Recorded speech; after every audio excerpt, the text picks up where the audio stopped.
আল্লাহ তাআলা বলেন, বান্দা আমি তোমারে ওয়াদা দিলাম। দেখেন আল্লাহ তাআলা বলতে চায় এটা, বান্দা আমি যে কোনো মূল্যে তোমারে জান্নাত দিতে চাই। তুমি না আমার মুমিন বান্দা, ঠিক আছে 11টা মাস ঠিক আছে গুনায় গুনায় তুমি বরবাদ হয়ে গেছো, 11 মাস আমারে ডাকতে সময় পাও নাই, ঠিক আছে এখন যদি ভুল বুঝতে পারো তো বান্দা ঠিক আছে 11 মাস থেকে কমাইয়া আইনা আমি 1 মাস তোমার কাছে সুযোগ চাই, যাও 1টা মাস আমারে সুযোগ দাও, 1টা মাস গুনাহ ছেড়ে দাও, 1টা মাস আমার হুকুমগুলো পালন করো, আমি 1 মাসেই লাআল্লাকুম তাত্তাকুন মুত্তাকি বানিয়ে দেব, জান্নাতি বানিয়ে দেব।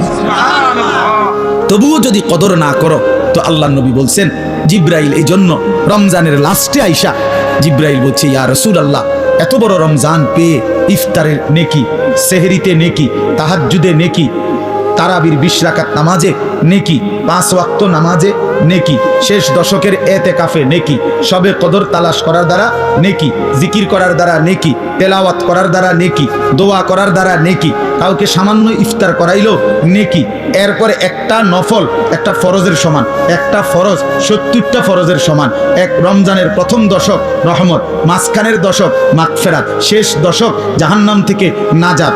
আল্লাহ বলেন জিব্রাইলের মাধ্যমে, নবী এত কিছু দিয়াও যেই বেঈমান রে মন গলাইতে পারলাম না, তারে আমি ভালো করাইতে পারলাম না, আমার দিকে ফিরাইতে পারলাম না, তার উপরে আমি আল্লাহর লানত, আমি ফেরেশতারও লানত। তো নবী বলে আমিন, হ জিব্রাইল আমি মুহাম্মদেরও লানত, যা তোর উপরে খোদার লানত করুক, তোর উপরে আল্লাহর লানত করুক তোর উপরে। এই জন্য রমজানের শেষ দশকে আইসা জিব্রাইল বলে যায়, এত কিছু দিয়ে কোনোভাবেই বেঈমানের মন গলাইতে পারলো না। ওই বেঈমানের ফিকিরে একটা, আহা কিসের রোজা, কিসের হালাল হারাম, ওর জুতা দরকার, ওর জামা দরকার। ওই মহিলা ওই অসভ্য বেপর্দা নারী, তার কথা হলো কি আর কিতা রহমত কারে হুনান, আমি রহমত মাগফিরাত নাজাত দিয়া আমি কিতা করবো, আমার দরকার জুতা, আমার দরকার নতুন শাড়ি, আমার দরকার নতুন 3 পিস।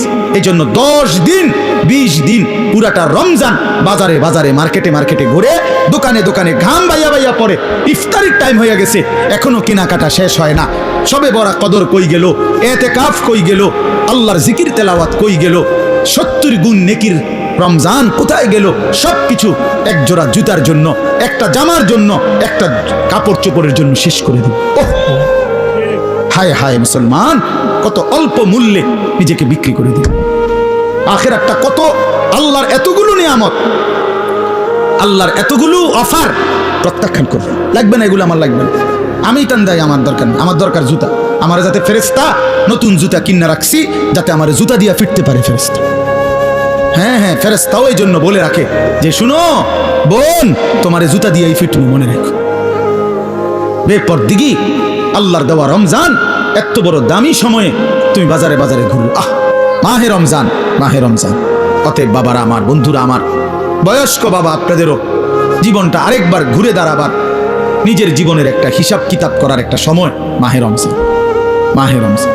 আল্লাহ তাআলা কোরআনুল কারীমে বলছেন, ওয়াল তানজুর নাফসুম মা কদ্দামাত লিগাদ, প্রত্যেকেই আলাদা আলাদা ভাবে লক্ষ্য রাখো, খেয়াল করো বান্দা, আজকের দুনিয়া থেকে আগামীকালকের আখিরাতের জন্য কি পাঠিয়েছ, আজ হিসাব করো।